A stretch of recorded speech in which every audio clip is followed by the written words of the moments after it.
with the school board for Tuesday, September 12th, 2023. And Madam Clerk, will you please call the roll? I will, Madam Mayor. I'm going to start with the assembly first. Tim Hale, or do you happen to be on the phone? Okay,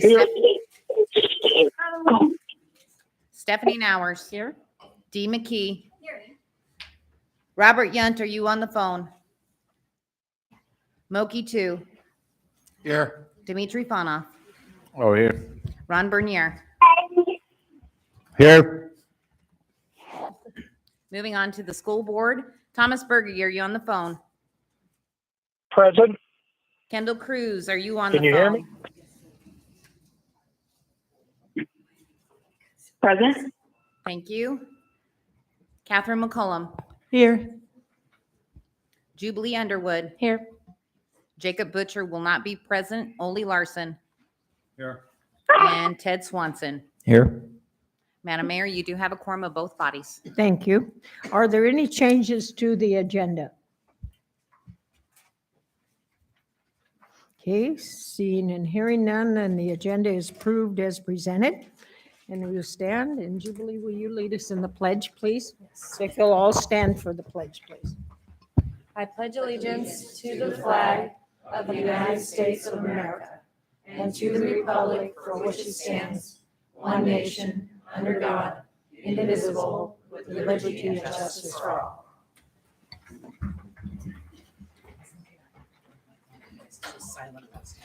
The next item on our agenda is audience participation. Anyone is welcome to address the two bodies.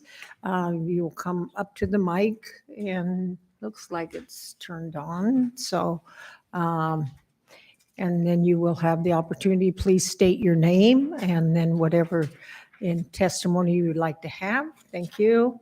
We do have a sign-up sheet, so we will take those people first, and then we will open it up to anybody else that hasn't had a chance to testify. And then we will also look to see, let's see, where's Caleb at? Oh, there he is, all the way in the back. Okay. And the only thing we ask is that you be respectful when you do testify. So the first person that is signed up is Wyatt Perkins. Oh, hi.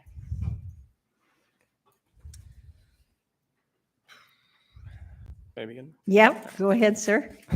Good evening.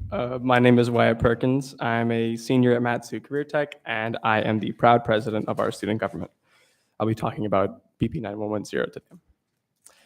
Last week, on Wednesday, I spoke for the first time at a school board meeting, which was incredibly nerve-wracking.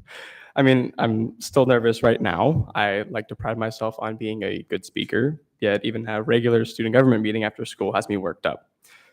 But I'm up here because I know it's no different for any student, regardless of how confident they may seem up front. It's not that it's not ever scary to come up here to speak to the people whose decisions affect our lives every single day. It's always going to be intimidating to some degree. It's just that at some point, we realize it's necessary to embrace that fear. I'd rather be doing anything else right now than testifying here. I personally got an AP Bio lab report due on Thursday night that I barely even started, and I haven't even had the time to glance at my grades since school started. I'm here tonight because I'd like to talk about the school board meeting on September 6th, where the Matsu School Board passed amendments to BP 9110 that removed the Student Advisory Board representative from the dais and stripped the position of a large chunk of its powers. Pardon me for my phrasing, but what irritates me far more than these amendments being passed through is the cowardly behavior of the board members who voted yes, not providing a single argument for their vote. Despite the amendments to this policy arguably having a greater impact on every student than any of the controversial policies that the board has passed in recent times, not a single board member who voted to pass the amendments offered one word in defense of their vote. Not a single member of the policy committee, the board members that drafted the amendments, provided 1 ounce of reasoning behind their decision. How do you expect us to think about you as anything but a brick wall when you don't actually let us see your thought processes? I heard from multiple board members at the last meeting that community input was received and considered, yet not one action was taken during that meeting by said members that made me think those words were anything more than your average political lip service. I'd like to remind you that if your actions don't live up to your words, you have nothing to say. I also remember being told that we need to drum up more student representation and that we specifically need to start getting more CTSOs involved in the process. Personally, I am a member of the advising CTSO and I am a member of our school science bowl team. In our student government's executive board alone, we have a member of the FFA, 2 other advising members who are in the audience right now, the vice president of our school's HOSA chapter, multiple National Honor Society members and executive board members, a wrestler, a track runner, a soccer player, and a member of the Colony Marching Band.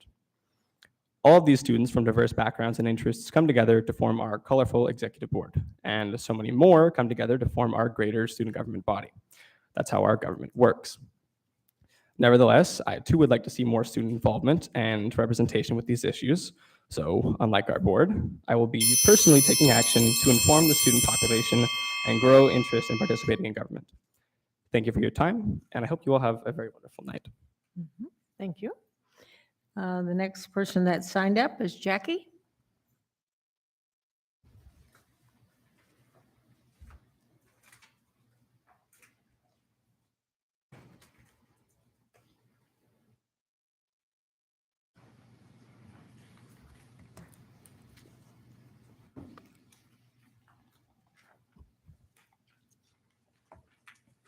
Good evening, Borough and School District. My name is Jackie Goforth, and I am here to speak again on the library books that are in the libraries throughout the valley. I want to thank you so much for this opportunity to speak with you now and for placing it online so that it is available into perpetuity. I'm speaking once again about the library situation. I'm asking the borough to defund the library's ability to purchase books without oversight by a committee such as that's already in place in the school district. I would also suggest that the committee revisit the policy for acquisition of books and especially the reconsideration policy, since it is 100% geared toward librarians. I've been speaking about this book ad nauseum. And why? Because something I figured out months ago that at least one school district librarian now realizes. This book is indefensible. It is a perfect example of an indoctrination manual into grooming children for pedophilia and sexual perversion, and it's got subliminal messaging in it that pushes CRT, BLM, and Marxism as well. Why am I thankful for these meetings going online? Because the internet is forever. And at the last school board meeting on August 16th, a school librarian spoke out about my continual habit of informing people about this book. But during her testimony, she said something that was really a big tell. She referred to this book as nasty. Nasty. She then went into an attempt to distance school librarians from it. Her exact words are, "We've all heard about this book, often in graphic detail, but guess what? That book was never on the shelves in any school library in the Mat-Su-Borough School District." That entire testimony is enlightening. It's online for anyone to see. It's almost as enlightening as my closed hearing about this book yesterday morning with the librarian in the Palmer City. I spoke for 10 minutes about the ream of evidence I've already provided that legally substantiates obscenity. And what was their response? They brought up 2 points I'd made as if that negates all the other 125 points. Do you know what not addressing accusations is known as? It's called guilt by omission. By the way, the close thing to the Palmer policy is not a proclivity of Palmer. Everybody has little nuances to their policies that is very interesting and need to be looked at. I don't have time to address the Mat-Su-Borough one, but trust me, it's written 100% toward the librarians. In fact, I'm going to forecast what the Palmer finding is going to be. They're going to say, this book will not be removed because it has not been found legally obscene, because it hasn't been in front of a court yet. In closing, let me state what I said yesterday. Libraries exist for the public. They don't exist for the writer, the publishers, the booksellers, the reviewers. They don't exist for library staff. They exist for the public. I ask again to pull funding from the borough libraries until a committee is formed to oversee the acquisitions and policy development. Please see spending the public's tax dollars to purchase stock and defend pornography. Thank you. Thank you, Jackie. Karen Crandall. I don't see her, so she may have left. Finn Gagnon.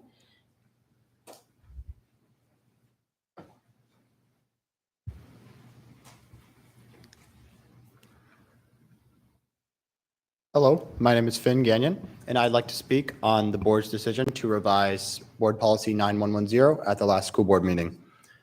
I'm fully against this decision. I'd like to read for the record the revision to the policy. Instead of the school board members having the right to attend public meetings of the board, be recognized at meetings, participate in questioning witnesses, and discussing issues, and shall receive all materials presented to board members except those related to executive sessions. Student board members may cast preferential votes on all matters except those subject to executive session discussion or personal matters. Preferential votes shall be cast prior to the official board vote and shall not affect the outcome of a vote. Preferential votes shall be recorded in the board minutes. The board has revised it to be, the student advisory member may, as determined by the board president, present a brief report regarding the actions of the MSBSD Student Advisory Board during the reports section of the meeting agenda. Now, this revision is not representative of the will of the people, as was expressed at the school board meeting. It's egregious. It denies the students a chance to input our voice. It's wrong, and I think it should be revised. Thank you. Thank you. Karen Crandall?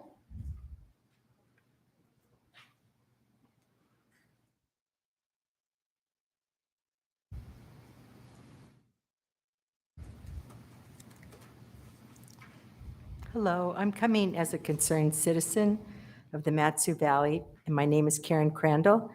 And we have been working very hard to research the situation within the borough libraries.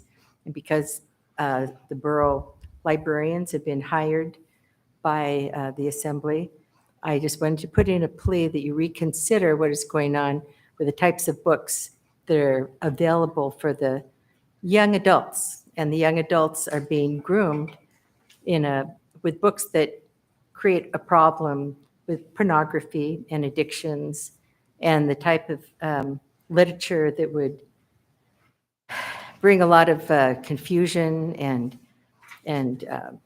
it's not good for their mental state. And so these sorts of books that are available at our library for young adults are really illegal because it's supposed to be for people that are 18 and above, but yet it's in the libraries for 14-year-olds and younger. And that is a serious crime. And I feel that that needs to be reconsidered. We want our youth to be innocent. We don't want them to be raised on things that are going to bring a disturbing lifestyle into their view. And so I just want to put in a plea that you consider on what is happening with our librarians, what they are considering fine.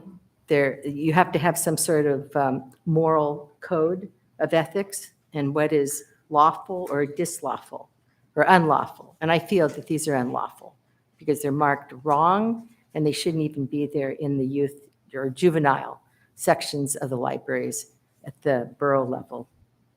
So that's my input right there. Thank you. Karen Lewis?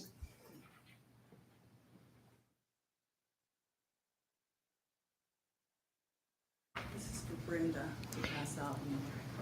Yeah, Lonnie will or Brenda, thank you. Madam Mayor and Assembly and School Board, my name's Karen Lewis, and I'm here about the books also. I don't know if these darling young ones have read any of these books, but if they have, I'd like to hear their input on it. But I've read some, or at least the excerpts of some of them, not all of them. There are like 69 of them, and they're absolutely disgusting. I mean, they are putrid. I spoke with Zane, who's the Wasilla Library Director, and the title of the book I challenged was Identical. And this was about two identical twins, and at the age of 9, one of them was molested by her father. And it went into gory detail. I mean, I'm glad I'm not reading anything tonight because I don't want to, I just don't. And he decided he's going to leave it in the young adults, which is 14, 15, 16. By the way, is 14-year-old an adult? It's called young adult. Is 14-year-old adult? I don't think so. So then I also spoke with Julie at Sutton Library, and I challenged the book Tricks. Guess what that's about? It's about prostitution, teenage prostitution. And you wouldn't believe the acts in there, seriously. These beautiful young children should not have their minds molested by unnatural, unusual, not normal sex things.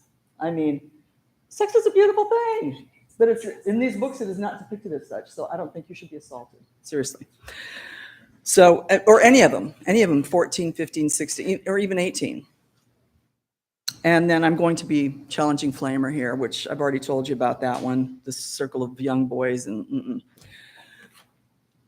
The thing is, our libraries, not only here in this state, but in all states, are under assault, okay? It's all the same pattern, and the parents are getting involved to try to stop these books from being presented. The president of the American Library Association, her name's Emily Drabinski. She's a self-proclaimed Marxist lesbian, okay? She's the one that's in charge of all these libraries, school, public. We don't need people like that in charge. I mean, Marxists want to destroy the families, and they're going for our children. This is what she says, but I think she was at the 2023 Socialism Conference. But I think to your point that public education needs to be a site of socialist organizing. I think libraries really do too, and that happens. But I think there's a real opportunity here to both connect what's happening in public education, what's happening in libraries, but also we need some help in the libraries. We need to be on the agenda of socialist organizing. This is the leader of the American Library Association. There are so many areas of our nation. Our agencies are rotten to the core, and this is another one of those. In fact, you know what? Senator Kennedy was talking on the floor of the Senate. He was reading these books there too. So it's federal now also. We need to stop it. Please help, however you can do it. Thank you, school board. You're doing a good job on those books. Get them out of there. Okay. Is there anyone else from the audience that would like to address the assembly and the school board? Mm-hmm. My name is Noah Hill, Mayor, School Board, Assembly. I just figured I'd talk since she wanted to say that she wanted to see how students were reacting to that. And honestly, I'm 17. A lot of them are 17. Some of them are 18. We have jobs. We have cars. We're applying to colleges where soon we'll be allowed to take on mass amounts of debt.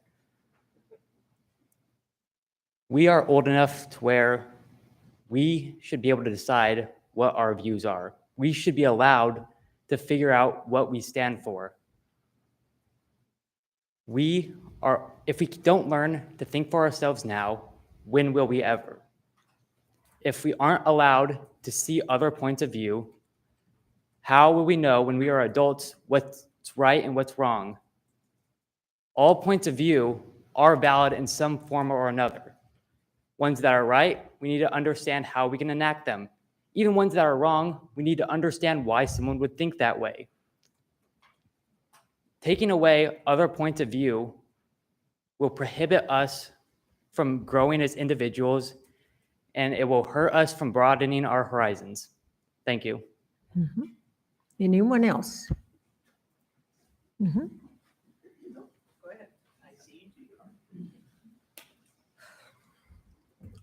Members of the Assembly, Mayor, school board meeting, members, sorry. I am 18 years old. I pay taxes. I am a natural-born American citizen and a student in the Matsu Borough School District. I do not believe that you should limit the books that we read that can broaden our horizons, warn us of things, simply because of your personal views. I understand that you're concerned about these, but you need to let the students understand what can happen in the world. So that's all. Can you get your name, please? I'm Declan Horner. Thank you. Anyone else that would like to? Yeah. Okay. Good evening, Mayor DeVries, school board members, assembly members. My name is Mary Robinson, and I'm a borough resident. Previous speakers have said that libraries exist for the public. Truer words were never spoken. If you wanted to go to a library and get a book on knots, whether you're a sailor, your particular kink is bondage or macrame, we have a book for you at the library. Another speaker said our libraries are under assault. They certainly are. And not by librarians who are not pedophiles, who are not groomers, who should not be arrested for allegedly offering pornography to children.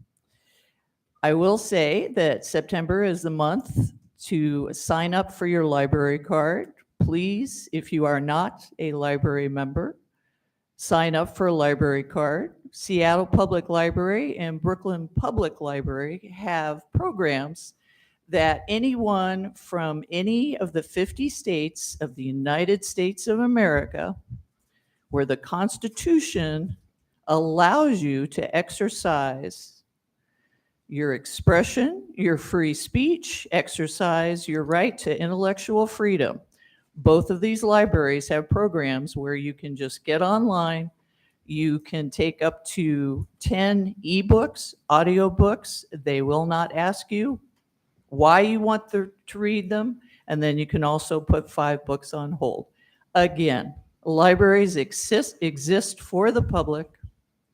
Yes, our libraries are under assault.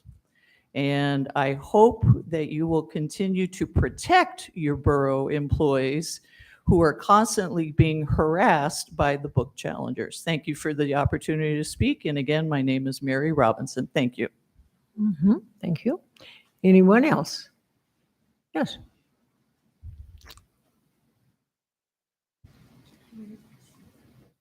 Hi, my name is May Williams. I'm a student at CTHS. I'm a senior.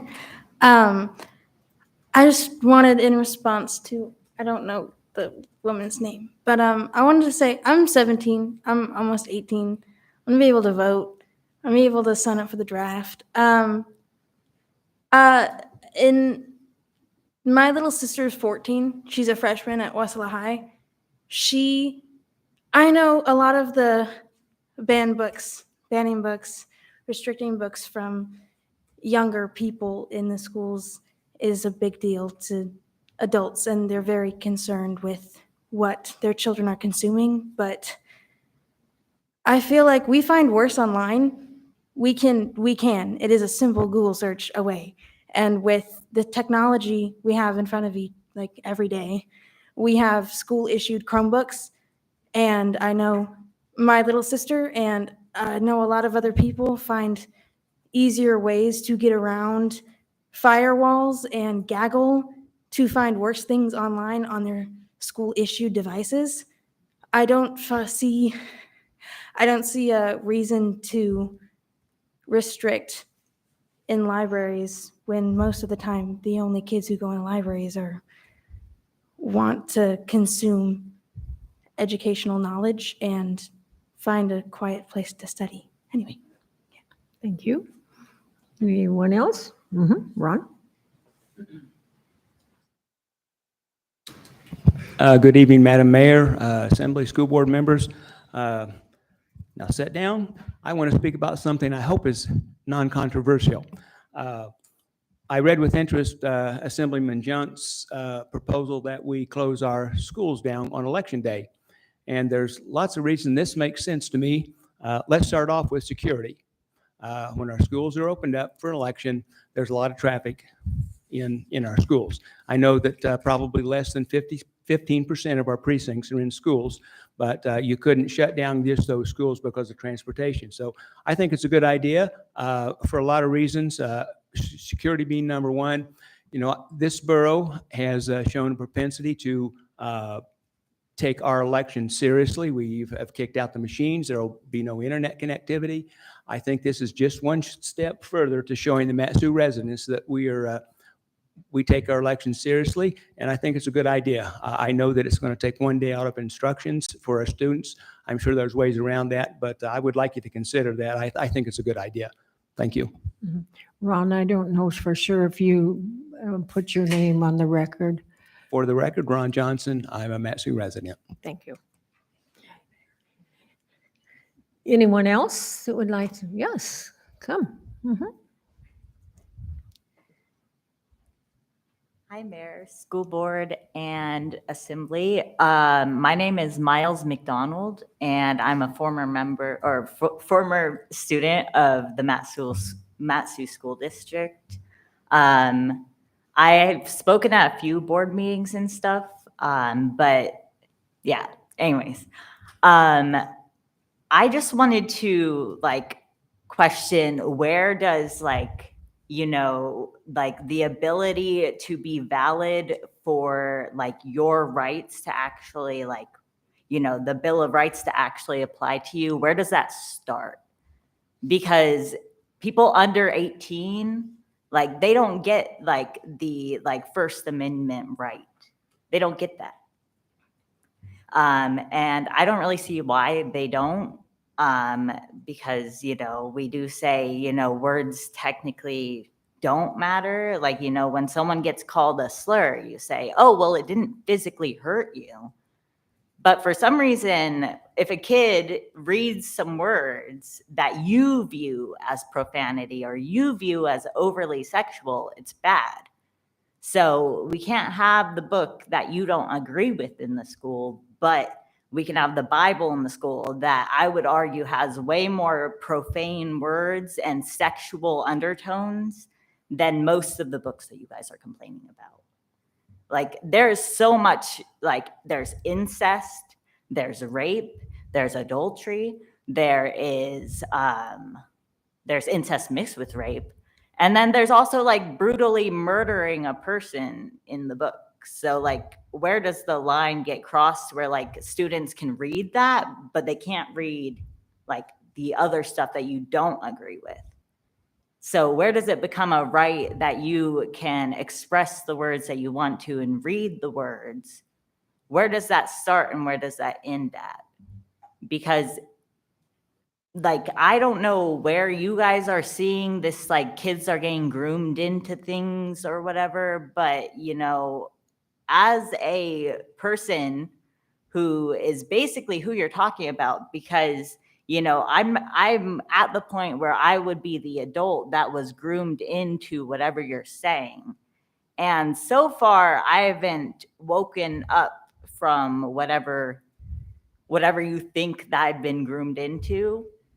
But yeah, having the books that represent me as a person, whether that's sexually or just, my views and my self as a person and my morals, because everything doesn't have to be up to your moral standard for it to be okay to be allowed in libraries and schools. Anyways, thank you. Thank you. Anyone else? Yeah, come forward.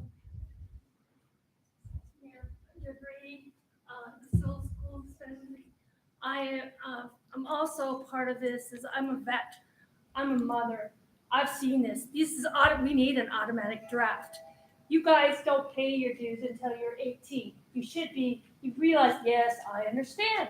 But the bottom line is, part of this whole thing is social values in the state, in this valley. We have dysfunctional families, and you know all well. I see this every day going through my yard. I have people coming through my yard. I have a right. I'm 18. But are you paying taxes? Are you contributing to society? Are you having babies on behalf of the states paying for everything? Come on, wake up. I am not when we are going to be the ones that they're going to pay our pensions. Are we going to have dysfunctional individuals that say, well, I have a right? You have a right when you sign the dotted line. This is where it comes down to. Our society has no standards and professional ethics. This is what it comes down to. You're seeing these kids, oh, I have a right. What about, would it be, I am an adult, I should be respected? No, my kids used to say, oh, no, you need to respect me, Mom. No. Where did our family values come from? This all comes back to the state and child support and taking the father out of the equation. Thank you very much. Mm-hmm. Thank you. I thought she said it when she was on her way up. Okay, ma'am, we didn't get your name for the records. Okay, you get that, okay? Hopefully the recording did. Okay. Should I have her come back up to say it? It's okay, I'll listen to the recording. Okay, thank you. Huh? Dixie Banner. Oh, okay. All right, thank you. Anyone else that would like to come and testify?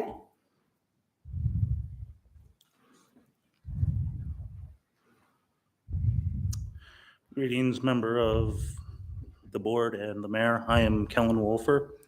And at the last meeting, you said you wanted more diverse student opinions at these. So I come to you as a member of multiple CTE programs, including architectural and technical drafting, robotics, woodshop, and construction trades, that I do not agree with the amendments to BP 9110.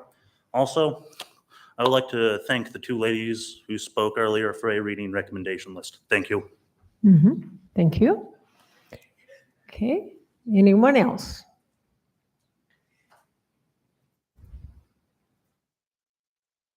Okay. Caleb, do we have anybody online? We do not. Okay, one last chance then. Anyone here?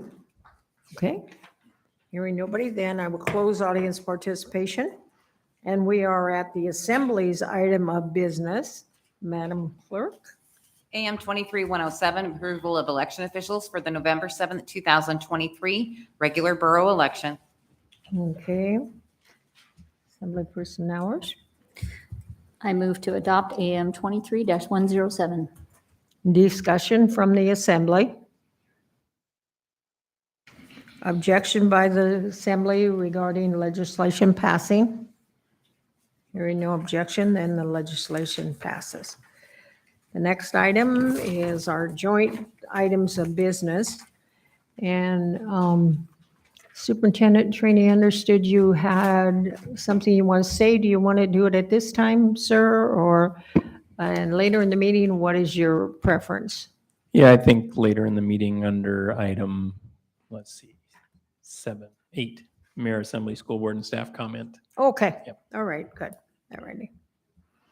Okay, Mr. Brown, we have staff report from Mr. Adams, okay?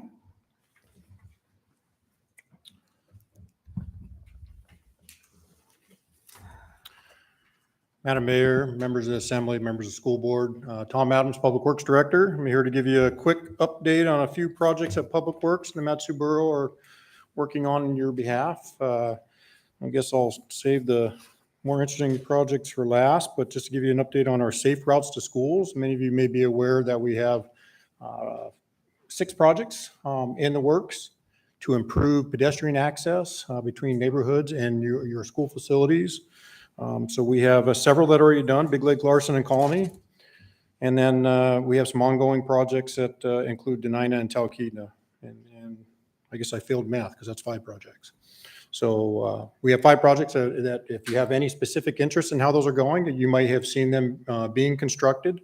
Like I said, more than half of them are complete. We will finish the other 2 later this fall, and that will finish off the Safe Routes to Schools projects for this construction season. Moving on to the more intriguing project, you may have recognized that Mat-Su Central has broken ground. It's underway. It's moving forward. FE Construction is your contractor. That's the general contractor that's responsible for the site now and implementing construction. We were out there today. Staff was out there today conducting a visit. Things are on schedule and moving ahead nicely. Where this season's works is going to include earthwork. You must have seen that the site over off of Stringfield between Old Trunk and New Trunk has now been cleared of vegetation. They're knocking down the large hill of gravel and distributing that around the site and moving down to a finished grade.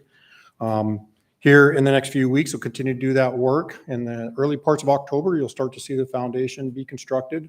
Their intent is to construct the foundations during the month of October and then shut down for the winter and early November.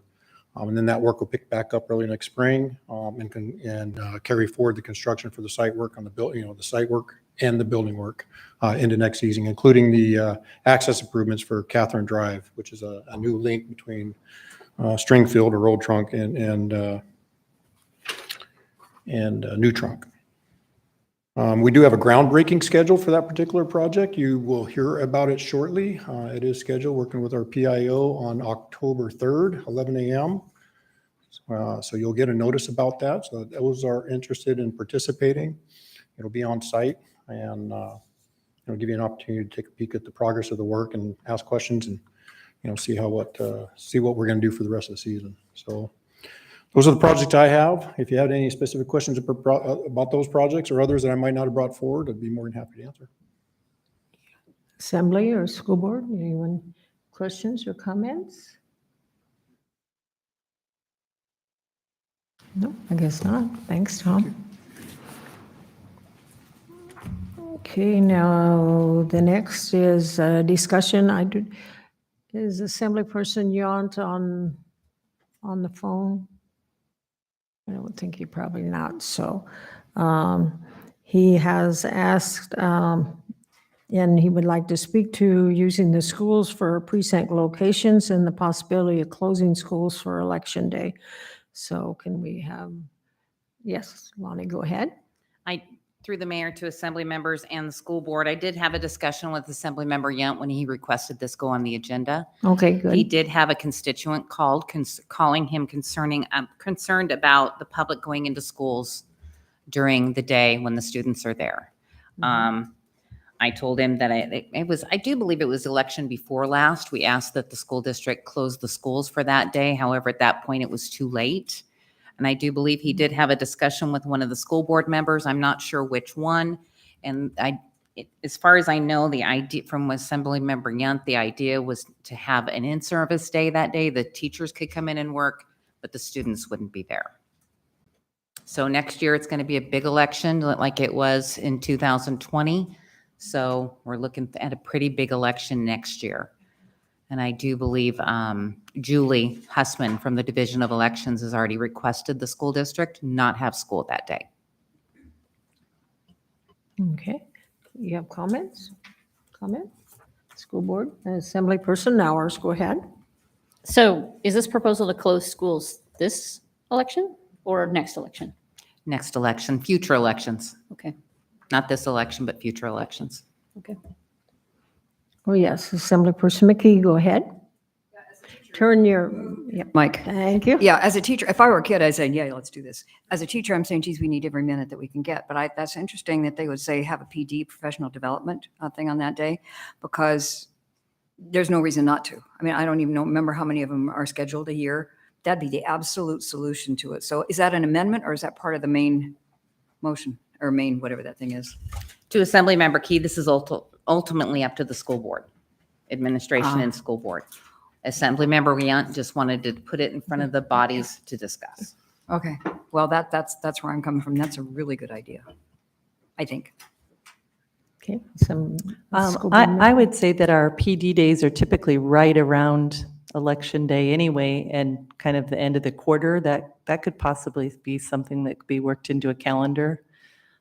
Especially, I see the point for next year being a really big election day. So a lot of people in and out of buildings. Anyone else? Assemblyperson Nowers? Seems like ideally you would keep the kids in school and we'd find other locations. So I know Lonnie would, our clerk would have some thoughts about that. I just also haven't thought in great depth about this, but not sending the kids to school could make it harder for some parents to get to polling locations just because their kids are not at school. So I don't know, they're juggling. I don't know, maybe they would just pack up all the kids and go to the polling location. But I guess just a question to the clerk, could we kind of have our cake and eat it too? Can we find other locations? And that way we're not having to deal with being disruptive to the school day. To Assembly Member Nowers, the precincts are done by the state of Alaska. They are not done by the individual municipalities. I know the school district approached me a number of years ago saying, hey, why can't we have more of these at the public safety buildings? Most of our public safety buildings are not big enough. The ones that are, we do have precincts in those locations. The smaller ones, then they're having to take their trucks and sit them outside during the day in the wintertime, and they don't want to do that. We do have a couple of public buildings that we use. I can't tell you where else we could have them. You'd have to have somebody with a public building that owns their own building wanting to have a precinct there. And that can be very difficult. Assemblyperson Just a Hours. quick follow-up. So it's 17 precincts that use schools, I do believe it's 15 15 out of 40, out of 40 precincts. 40 precincts. Okay. If there's really no other alternative, then I suppose that's the best option. But it would be nice to continue to find alternatives to the schools to find a way where we're not having to worry about conflicts. Further discussion? Yes. I just want to say to Assemblyman Member Nowers that I don't think it would be taking another day. I would hope that would not happen, that we would schedule the already always scheduled PD days on that election day. And I think it could be an opportunity actually for parents to take their kids to the polls with them and experience that. I think it could be kind of a double duty learning day. Yes, Lonnie, go If ahead. I can also add, the school district buildings generally have enough parking for people to come in. They're ADA compliant. So those are things that are really important too when you're looking at a precinct location. Okay, further discussion? Yes, go ahead, sir. I'm in favor. I agree with Kathy on swapping the already scheduled PD day to and rotate it for closing the schools. I think it would be good to have parents bring their kids to the polling. That's my 2 cents. Thank you. Your 2 cents is worth something. Probably to what, 17,000 people or something? Is that about the size you're representing? Any further discussion by either assembly or school board members? Okay, well, this wasn't an action item, but so there will not be a vote, but okay, so, okay. Alrighty, the next item then is comments, and Superintendent Trainee, did you want to start out or did you want to be at the end? No, I'd be happy to start out. Okay. And I think we're going to pull up a presentation. Yesterday, Deputy Superintendent Gardner and I had the opportunity to meet with Assembly Member McKee, and she said something that kind of spurred this. She goes, "This is the best kept secret." She was like, I pride myself on knowing this stuff about the school district, and really more people need to hear this. So traditionally at this meeting, I give you guys a quick overview of, how many students are enrolled and those types of things. So that's in this presentation, but also some of the things that Member McKee thought was the best kept secret, and it's about student achievement. And is it that button there? Oh, yes. So speaking of number of students, we are about a little more than 300 under our projection for the year. The official count period is starts the first full week of October. We gain a few students each day. We'll see where they end up. The next slide shows.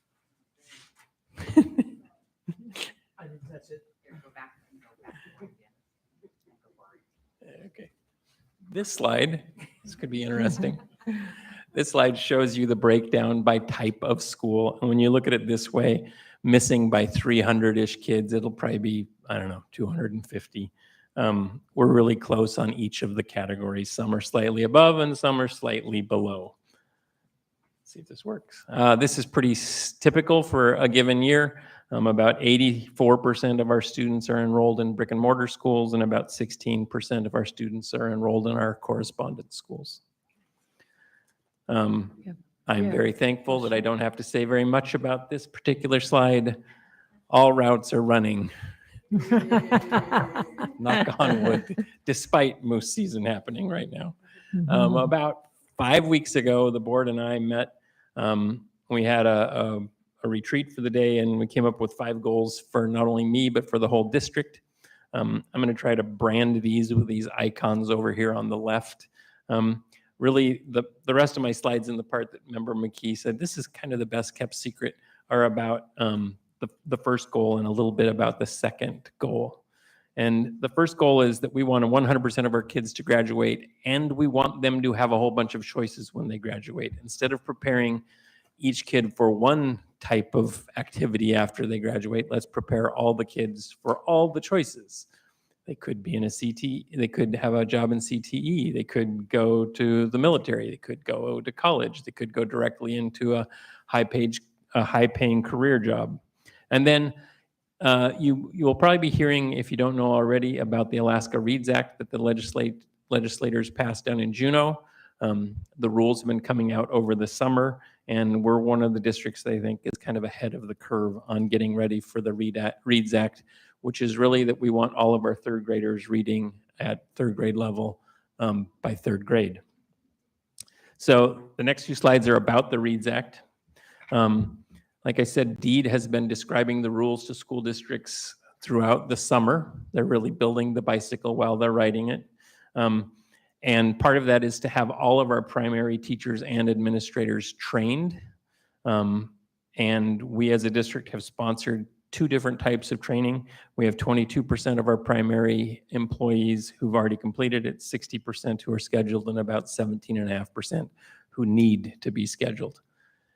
To be honest, some of that 17.5% are teachers who are in their last years, and they know that they are going to age out before this requirement happens. And so they might make the choice to be like, yeah, I'm not going to take that class because I don't have to. We're proud of that. And we're also trying to incorporate as many tools for parents and community members for helping with the Read Act as we can. So the important part of this slide is that www.matsuk12.us/Alaska Reads. There's a whole bunch of links on here. Some are provided by the state, some we have provided for parents and other community members relative to the Alaska Reads Act. Now I'll get to the stuff that Member McKee thought was kind of like hidden and that we needed to talk more about. This is a graph of all of the districts in the state who had graduates. This is put out by DEED. You could just go there and look at, their graduation rate for every district. It also tells you how much they're funded. Well, with those 2 pieces of information, you could decide how efficient a school district is at producing graduates. So easy math would be, if the state gave you $10,000 per student and only half of your students graduate, you would be producing a graduate for every $20,000. So your efficiency would be $20,000 per graduate. Okay, so it's too small to jam everybody's name in here. But you can see that Matanuska-Susitna is that red bar. We're 3rd on this graph. And then there's some of them who are in yellow. So why are they in yellow? These are correspondence districts. They all have more than 85% of their kids in correspondence school, and they're funded differently from everybody else. So like where a Galena gets 6,000 students per student because they are correspondents, a Cuspuk school district might get like $40,000 per student because they're rural and brick and mortar. Another thing that's hidden in here about these 6 yellow districts is their graduation rate. They all have a graduation rate of less than 75%. Some of them are like 55%, 44%.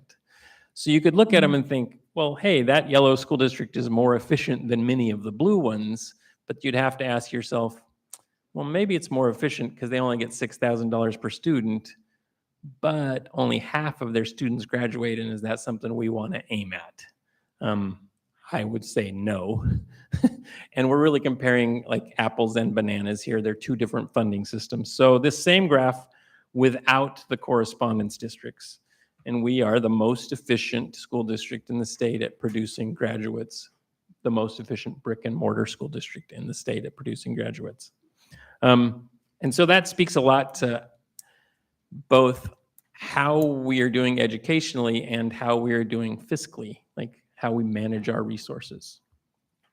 The next slide, this is a slide that I showed the school district on May 18th, and you can see all those other dates listed underneath. This is the percentage of Fs and incompletes for all of our secondary students. You could add them up, but they're like 5.5%, which means like 94.5% of all the grades are passing. This is remarkably different than it used to be. We just posted a graduation rate last year of 86%. It's one of the highest that we've had in a long time here. It's one of the highest of, it is the highest of the big five. But that means that like 14, 15% of the kids didn't graduate. Well, how does that happen? That happens when they start failing classes early and often, and nobody does anything about it, right? So we started changing things a couple years ago where we intervened immediately. And we call it the 4 C's. And there's all kinds of problems with the new program, and you can always hear, the one-off where this particular class and this particular teacher, they aren't doing anything. But when we look at the bulk data for the like 8,000-ish kids who are enrolled in it, you can see that something has changed. They aren't generating the incompletes and Fs that they used to. So we expect our graduation rate to go up from a high of 86 to even higher. So that's good news, and I will keep giving this to the school district every 2 weeks. I get to be a cheerleader or a fan and a coach, and mostly today I'm being a fan. I am never shy about talking about how great our career technical education programs are in this school district. We're really, really good at it, and we're trying to get better at it because it's such a good thing. This shows the number of students who completed a career and technical education course in high school over time in the Mat-Su. You can see during that first year of COVID, we really didn't do very well. But of course, the days were all broken up. We only did half the courses at a time. Fridays, we didn't even come. It was a mess. Still, we had 3,600 kids, and we only have probably 1,400 kids per grade level. So less than 6,000 kids in our brick and mortar high schools. The last 2 years, we really improved on that. Almost 1 class per student who goes to a brick and mortar high school. That's impressive. This year, so far, we already have 4,356 kids enrolled in CTE. I'm trying to be conservative and under promise here. I'm saying that by the end we'll get 7,000. I don't know what the mentality is, but generally second semester they take fewer CTE courses than first semester. I don't know why that happens. So I'm trying to be conservative on my estimate. The point is we're really pushing this. So if we get even above 6,000, that's going to be more than 1 per student. Why is that important? This is the most recent data from DEED. It lags a long time. It's a couple years old by the time we get it. But the most important part is that upper left part where it says 99% graduation rate. We know that our students who take 2 CTE courses in concert, so like 2 welding courses in a row, we call them concentrators, have a 99% graduation rate. That's why the push to get more kids into CTE. And there's other information there. But that's really the point I wanted to share on this one, and that's why we're continuing to push career technical education. If you think back to those goals, that number 1 goal that the board and I came up with 4 or 5 weeks ago about we want to get them ready for all of these things, here's an example of all of these things. It's not CTE or college or CTE or the military, it's and.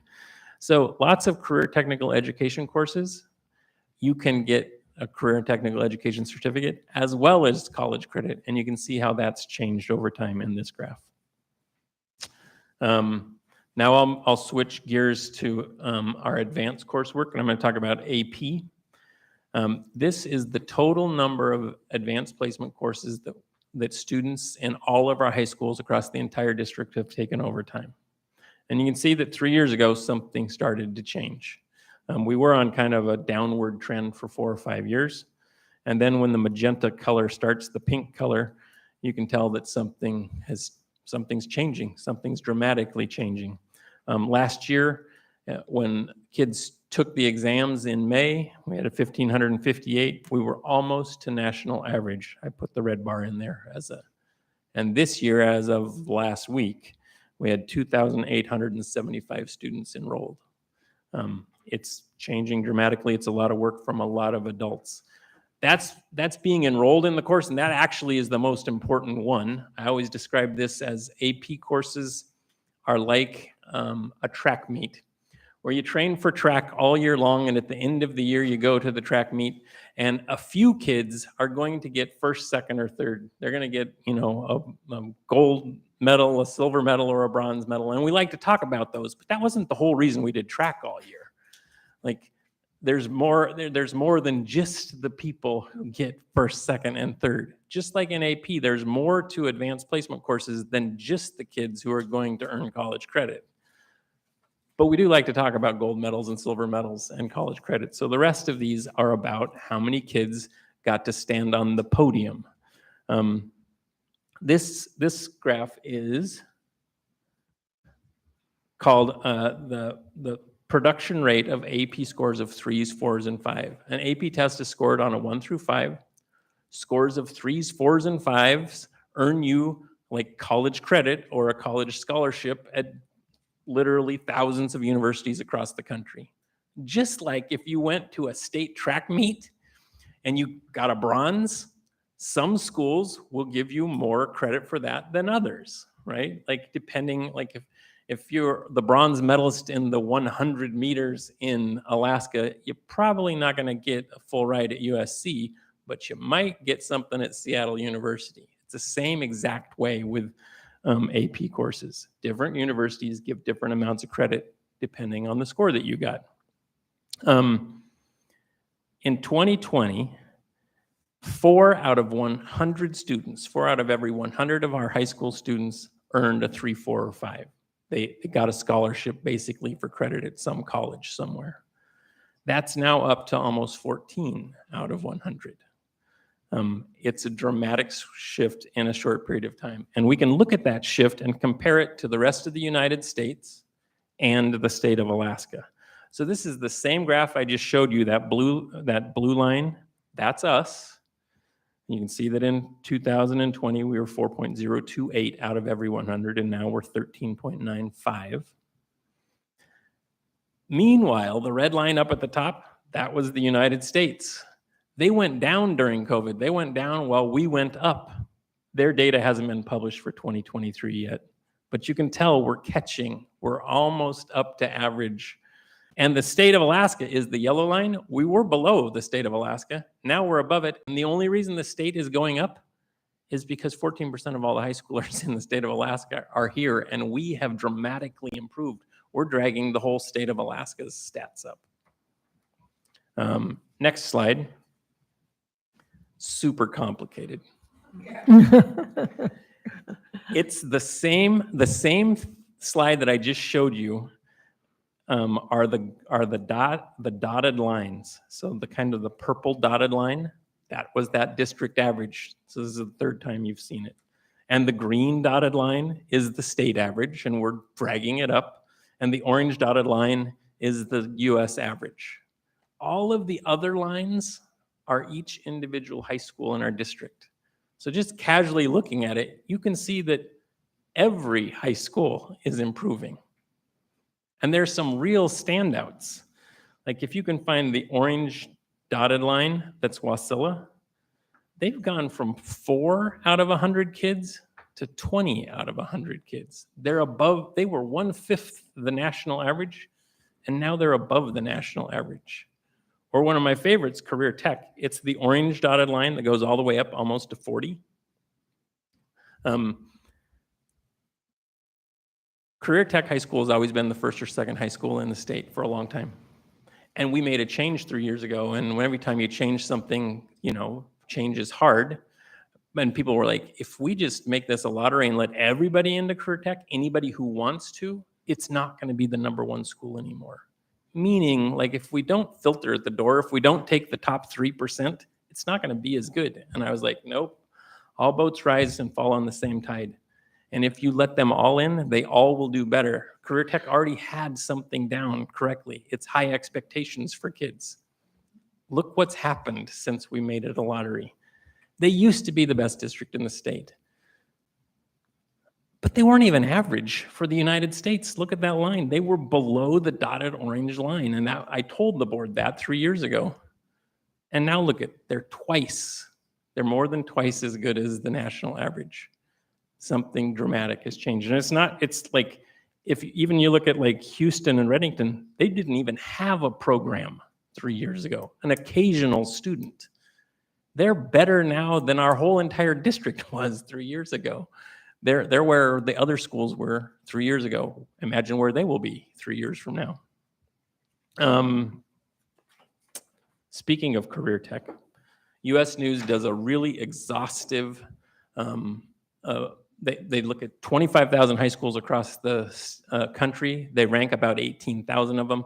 Think of schools like the Matsu Day School and Glacier View. Schools like that across the country don't get rated. They're just too small. They use your state test scores. They use all the subgroups within your state test scores. They use all your advanced placement or IB scores. And then they rank you. Matsu Central was ranked #1 in the state, but it has for a long time, but 366th in the nation out of 25,000 students. And now it's a lottery school. Now it's not the give me your gifted and talented school and let me see what I can do with them. Now it's the give me anybody who's interested in career technical education. And we're going to expect a lot of them, and they do really great things. But it's not just career tech, because I've showed you this other one. If you just look at the rankings, last year, the average of all of our high schools was 10,124th out of about 18,000 that were ranked. And this year, it's 9,115th. It's huge achievement in all of our schools. One last complicated graph. This is probably the most impressive one, I think. There's something called the equity and excellence that the College Board measures. And it's basically a measure of the percentage of the students in each class that earn a college qualifying score. The blue line is at any time before you graduate, did you earn a college qualifying score? The red line is during your senior year, did you get a 3, 4, or 5? The yellow line, during your junior year, and the green line, during your sophomore year, did you get a 3, 4, or 5? If we look back in the past at like 2017, 18, 19, they're all going to look very similar to 20 and 21. But look specifically at the green line, our sophomores. In 2020, 3.6% of all the sophomores in the district earned a college qualifying score in that end of the year AP track meet. Those are our gifted kids. Those were the kids that adults said, hey, you should be in this AP class, but just you. That's about what it has always been. 3.6, 3.7% are very top kids. And then we changed adults' behavior. We're like, no. Put them all in it. Put more of them in there. Look what happened last year. Almost 1/4, almost 1 out of every 4 sophomores in the entire school district got to stand on that podium at the proverbial track meet. They earned college credit as sophomores. If 3 years ago I had said, hey, I've got this crazy absurd aspiration, people heard me say absurd aspirations, I want to go from 3% of our 10th graders to 25%, everybody would have shook their head and said, that's insane. That can't be done. Imagine what last year's sophomores will do this year, their junior year, and then as seniors. And it's not just them. You can see what happened to all the grades. Like our seniors, 26% of all of our seniors, dramatically more than ever before, just by putting more kids in the classes. End with 3 good things. We have 2 girls flag football teams. One is a Colony Palmer, and the other one is a Reddington Wasilla mix. They've had some great success this year. If you have a chance, I think they have a couple more games left. We also have some fantastic farmers that were starting early. These 2 kids, I think, are from Nina Elementary, and they won the biggest cabbage at the fair for kids their age. So that is fantastic. And maybe you're thinking, I need a tiny home in my backyard. Like, who doesn't need one? If you scan this, you too could bid on the tiny home. At last I heard, this was yesterday, but I heard bidding is hot and heavy. It was currently at $20,000. I've been in the facility. This was built by our students at Career Tech. It's fantastic. At $20,000, it would be a steal. I think the price is going to go up, but go ahead and bid if you want to. I could take questions, or I could be done talking. Are you sure? Go ahead. So I just have one question way back to the enrollment. I'm just wondering if you have data regarding the closure of that Anchorage correspondence school, if we have received more at Matsu Central because of that school closing in Anchorage. The anecdotal answer is yes. Yeah. Matsu Central is 150-ish students over projection, and we know that a portion of those, I couldn't tell you how many, are students new to us from Anchorage. So we do think that it had an impact. Yep. Okay, Assemblyperson McKee and then School Board Member Larson. Go ahead. Yeah, I was not a believer. I was one of the loudest opponents of 4Cs and how our scores look and all. We don't have them for this year, but my guess is they're going to start just going up. So I'm not afraid to say or ashamed to say I was wrong. And these guys Dr. Trainee showed this to the committee yesterday and to me earlier. I think I had a rather insular view of it, but when you look at these graphs, it's, geez Louise, I don't even know how far we're going to go. And I now, what I'd really like to do is go and see, because I'm retired, and just go down around to the schools and see what they do at 4Cs, because if it's having this kind of an impact, gee, many Christmas. Something else that you didn't mention. I was thinking that, a kid getting out of one of these things is going to be, CTE is going to weld like a maniac or cook like a master chef or whatever, but they won't know anything else. Like they'll think that Shakespeare is, play soccer for, I don't know, Brazil, something like that. But I found out yesterday, they actually have the rest of the courses as well. So you've got the whole round picture. You simply have a focus through the CTE. I think that's amazing. So I'm here to tell you, good on you. Thanks. It is the word and. It's not or. It's CTE and this other high academics. School Board Member Larson, did you have a comment, sir? I don't remember what slide it was. It was on the student achievement on state testing. Do you remember what slide that was that you said that? Well, I mentioned probably when I was talking about, I went past it, talking about the U.S. news. Yeah. That's the one. You said the state testing is taken in consideration there, right? Yeah. When does that come out? Member Larson knows because I told him this earlier, so That's he's throwing me a right. softball question. So this is not, so we took the new AK, the second version of the new AK Star last April. Our students took it. And we were told we would get the results soon, because for us to do any meaningful changes to what we're doing, we need to have the results before the next school year starts. Well, it's September 15th and we don't have any results. I heard from a fellow superintendent who had, one of his employees had heard from some folks at DEED that we might get the results in April. I haven't heard this officially. We start the next round of AK STAR tests in April. So I've been joking. This would be worse than an autopsy report because we will have already buried the body if we aren't getting the results until after. And remember McKee and I talked about this too. That's why I try to focus on the things. State test scores and state tests change all the time. They just do. Like I've been here 3 years and we've had 3 different versions of the state test since I've been here. You know what doesn't? Graduation rate. Everybody knows what that means. SAT, PSAT, AP, IB. These things have been around for a long time, and that's the thing that we're supposed to do at the end. So that's what I try to focus on most. Like, yes, the other things inform us of how we're doing, and we use map testing all the time. All the time. We know lots of information. Like we know when we get our kindergartners, they start in the 22nd percentile for reading. I think that makes this stuff even more amazing. We have lots of adults who are working really hard to get kids to now. We went from kids who were in the 22nd percentile 10 years ago, and now 25% of them earned college credit as sophomores. It's crazy good work by lots of people.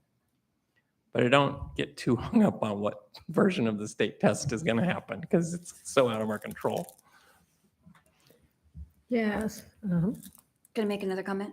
Sure. Then Another we'll- thing we talked about, and I think I've always thought it was strange, not everybody has to take this test, these yearly tests. So I've had kids, and as I said, I'm done, but I had kids where they were just tops, best in school. They knew everything. Guess what? Test day, they didn't come to school because you know why? Mama says, you know, you're doing fine, son. You don't have to go to school. So they stay home. The other kids say, well, Mrs. McKee's serving donuts today to every kid who comes and takes the test.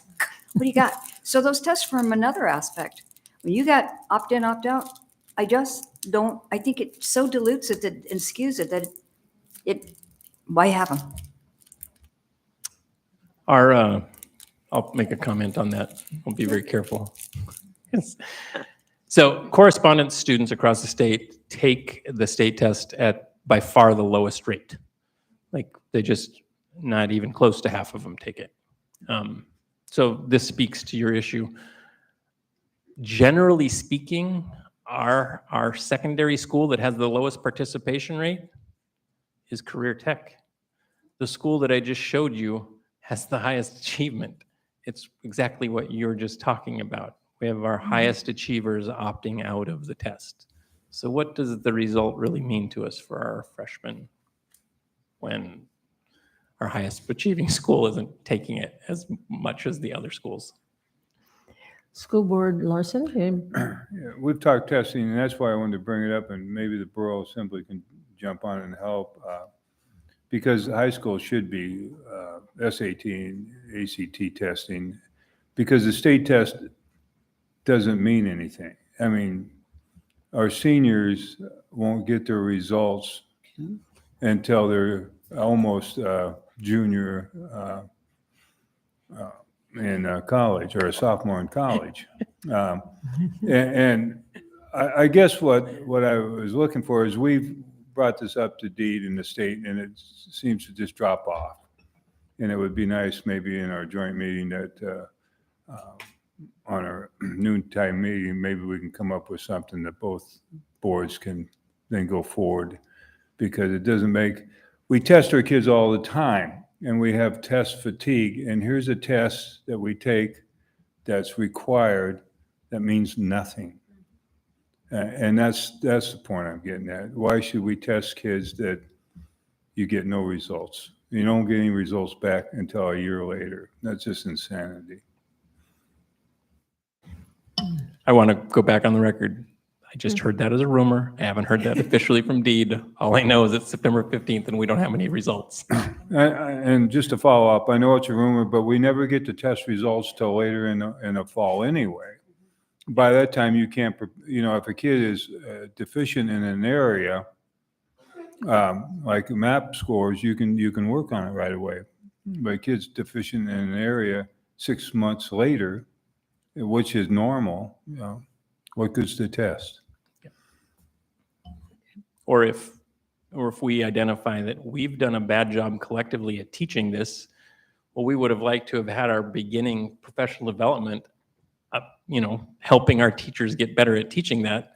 It's impossible once the school year has started, right? Like the professional development's done, largely. The kids are already enrolled in their courses. It's like, okay, well, next year, it needs to be faster. Go ahead, Kathy. Okay, so another rumor. I thought I heard that the state DEED was considering MAP being the state standard, which is basically an instant result compared nationwide, all of those things, and we already do MAP testing, so. And last year's version, the one that we don't have the results for, had MAP integrated into it. And when it happened, like educators across the state and superintendents, we saw problems with how they were proposing to produce the scores, and everybody was like, wait a minute. You're confounding different things here. And at first we were like, we're going to get these scores really quick and it's going to be okay. Like we're going to get them this summer. But this summer has come and gone. And the rumor that I heard was that they've realized that there were serious flaws with it. And that's why the delay on getting us the scores. Assemblyperson Nowers, did you have a comment?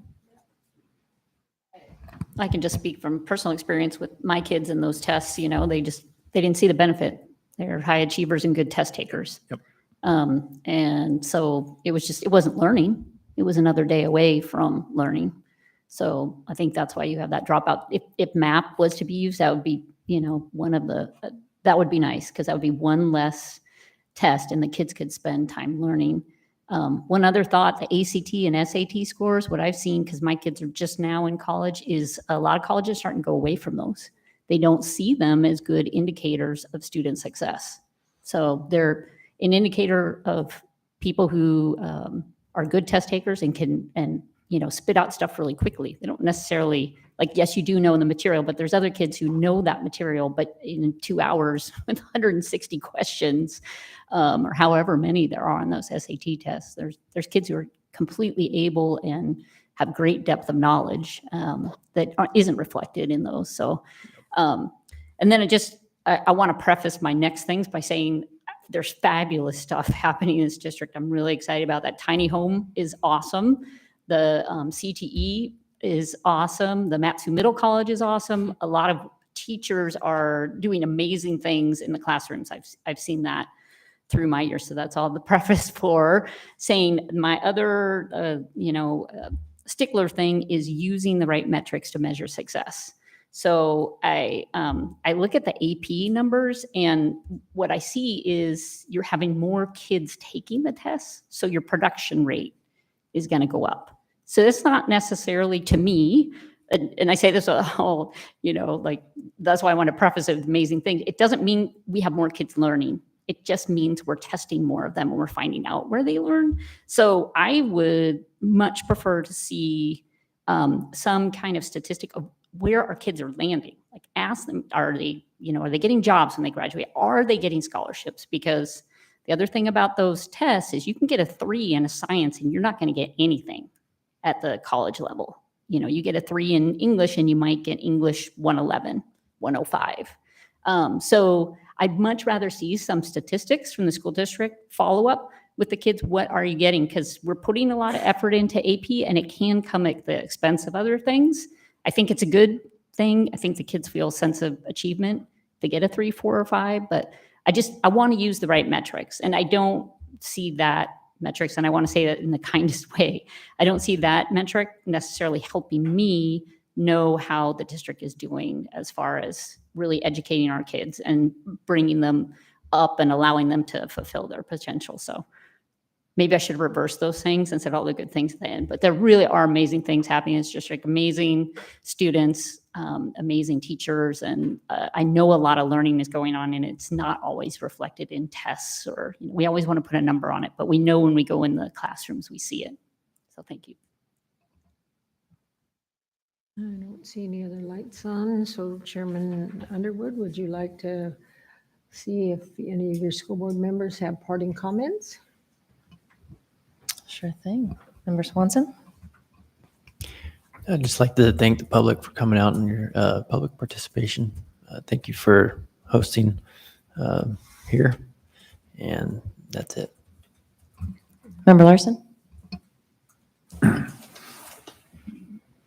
I've always enjoyed these meetings, and I think the Borough School Board is growing even closer together to resolve issues on such things as building schools, bond packages. We're talking about, not bond packages, but maintenance in our schools. And there's some pretty exciting stuff that are going to come forward because we do have joint school board borough cooperation in meetings.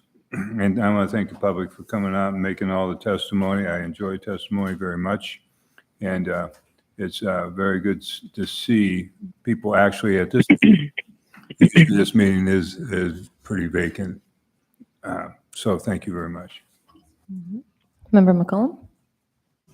Yeah, I just want to say this, having these joint meetings is really helpful for us to hear what the assembly is thinking as well. And I appreciate the presentation that the superintendent provided with those, all of that data that is somewhat surprising. I think sometimes people don't know what's really happening, and there are a lot of really good things going on in the borough and the school district. So thank you. Member Berge, are you still online? Yes, I'm still alive.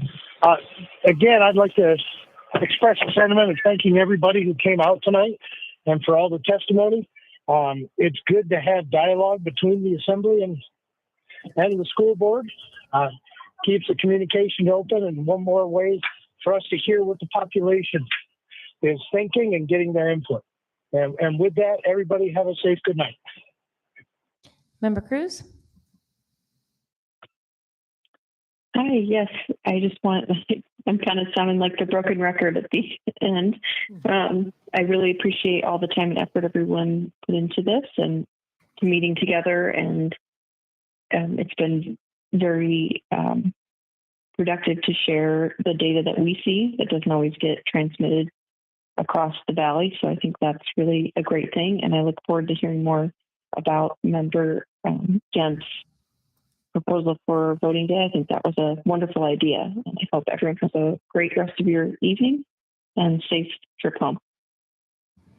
Yeah, and I'll close with, again, echo Member Cruz. I'm going to go at the end and repeat everything everybody else says, but I also enjoy this. I enjoy all the students that came out and participated. I see that you heard us and you're coming and you're getting involved, and I think that that's great. And I would say encourage you to keep bringing your friends and be involved in the public process. It's a good thing to do and to practice, especially when you're young and growing into adulthood.